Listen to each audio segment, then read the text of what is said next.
Diyosan, Pilipinas, eto may pahabol pa ang aking amo na pa-cake sa aking birthday. Ayan, eto yung unang araw sa 4 na araw naming holiday kasi Chinese New Year. At lumabas nga ulit ako.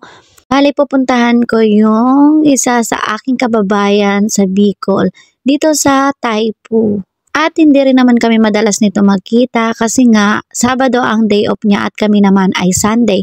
Kaya ito yung pagkakataon ko para puntahan siya.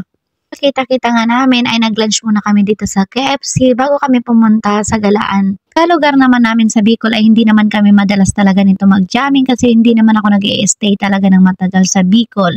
Pagkadaan nga namin dito sa basurahan ay eto may napulot ako na bag at tinuro nga yan sa akin ng design. Tapos sasakay naman kami dito sa 20K na small bus para pumunta ng Sabana Garden.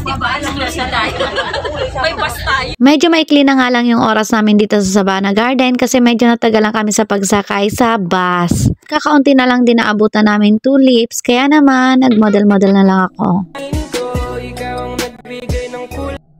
Sa aking mundo, sana ay kung habang buhay na ito, ikaw ang binibining na ninanais ko, binibining marigit na dalangin ko, ikaw ang nagbigay ng kulay sa aking mundo, sana ay pang habang buhay na ito.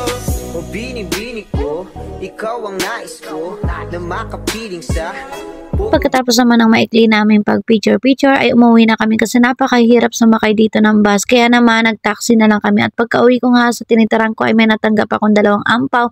Kaya naman dinikit ko na dito sa alkansya para naman madagdagan naman yun kahit papaano at may pagbibigyan ako niyan. Kung sino man siya ay surprise na lang din.